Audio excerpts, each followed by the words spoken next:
So, ladies and gentlemen, some of you may know, and I was just briefing the senior minister also and the IT minister, that we recently celebrated 50 years of Beaconhouse on the 4th of November in Islamabad, which, as Mr. Talat Hussain mentioned, also happened to be the 25th anniversary of SOT events.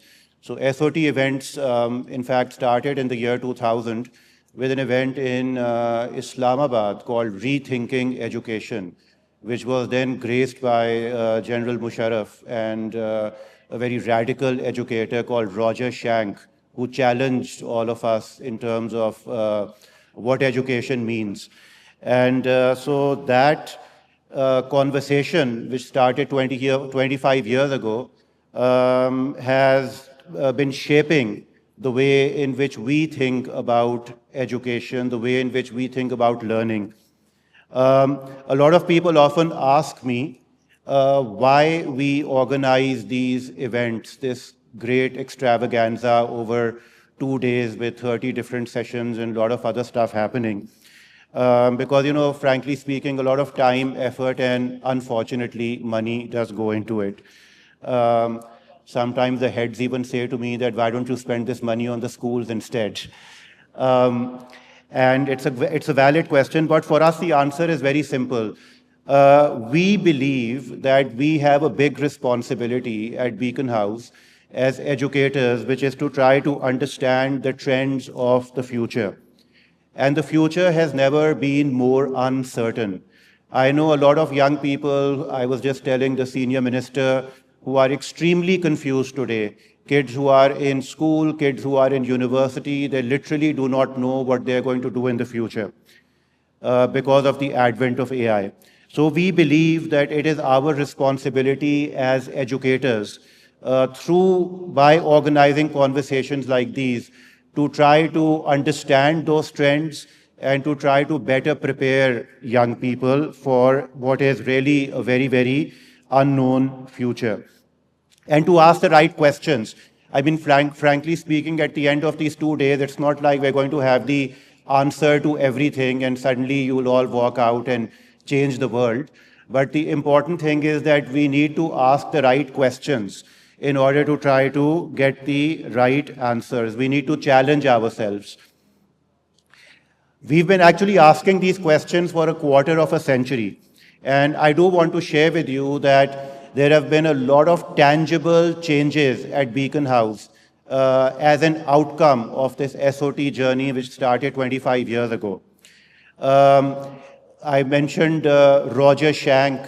So we started talking about experiential learning, so learning by doing, project-based learning. There was a lady, Mary Louise Hawley, who got us thinking about professional learning communities. There's been a systemic adoption of technology across Beaconhouse since the early 2000s. The launch of TNS Beaconhouse in 2007 is directly related to an SOT that happened in 2005. The entire IB phenomenon in Pakistan, and when I say Pakistan, I don't mean Beaconhouse, Pakistan, I mean Pakistan, is credited indirectly to the SOT, because it's the SOT that inspired TNS, and TNS that, to be honest, inspired what we see as the IB today in Pakistan.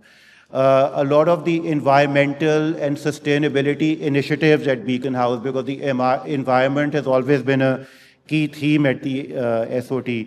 Inclusion and student well-being initiatives, these are things that we've spoken about. An inclusive future has been a key trend at the SOT for the last 2.5 decades. The fact that we are the first Google reference school in Pakistan. These and many other, I don't want to bore you by and sound frankly like a bit of a braggart by listing out 20 other things. But these are all things which have happened, which have challenged us, challenged our thinking due to conversations that have happened in halls like these. But the other important thing that happened is that 10 years ago, so yes, the SOT event series started in the year 2000, but for the first 15 years, it was largely for the Beaconhouse community. But 10 years ago, in 2015, we opened it up to the public. So the great thing is that other than this opening session, all the other 29 sessions of this event today and tomorrow are open to anyone, whether they are from Beaconhouse, they are from another school, private school, public school, corporate sector, development sector, government. We welcome everybody to attend. Because this is what it means when we talk about co-creating tomorrow. This is really what we're talking about. Because co-creating tomorrow can only happen if we are talking with each other. Co-creating tomorrow cannot, obviously be done by any one organization on its own. Ladies and gentlemen, the other thing which I just quickly want to talk about today is actually Beaconhouse, not just SOT, because after all, we have just completed 50 years of Beaconhouse. And I do want to add that prior to Beaconhouse, or to the establishment of Beaconhouse, education in Pakistan was nationalized. And education standards, frankly, had collapsed. There were just a few people, influential families, which could gain admission into some of the handful of elite schools that were set up pre-partition.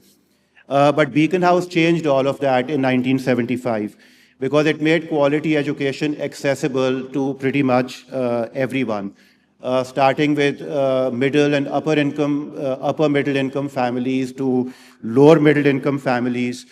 It also launched a new breed of teachers who were trained teachers, because from the 80s and 90s, Beaconhouse started to talk to international universities to come to Pakistan and to train teachers, and later on to train our own trainers. Today, we have nearly 400,000 students who study at our schools across Pakistan and in 5 other countries. So actually the nearly 400 is from my previous speech. It's now 404,000. So it's above 400,000. And these students are in Beaconhouse, in the educators, and in our other networks. What is really important, though, what is more important than Beaconhouse, is that the launch of this school called Beaconhouse Public School, that's what it was called way back then, inspired hundreds, if not thousands, of other women entrepreneurs to come into this field and to set up private schools. And many of those private schools are very large now, as we all know. And I'm very happy to have representatives of some of them here with us today. So I think that it's fair to say that Beaconhouse and schools like Beaconhouse have had quite an impact in Pakistan. This is an impact that has led to the raising of education standards across the country. It has led to countless opportunities for international education and employment, women's empowerment through unparalleled employment across the country, not just in our schools. I mean, Beaconhouse alone employs about 18,000 people, most of whom are women, most of whom are teachers. And of course, you can imagine collectively how many women are employed by private schools and the kind of opportunities that has created. And all in all, I think it's fair to say that private educational institutions have had a major impact on the economy and have contributed to the national economy of Pakistan. So I just wanted to, especially because we have honorable representatives from the government here today, it's just a point that I wanted to highlight. Which is that the contribution of Beaconhouse is not really just about Beaconhouse. It is about the entire private education sector. Finally, ladies and gentlemen, I would like to invite you to attend some of our sessions over the next 2 days. Sessions, panel discussions, keynote talks, workshops. There's a film screening as well.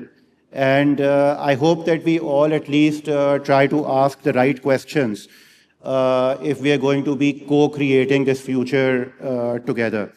So before I conclude, I want to thank our sponsors. I will be speaking about them further in the panel.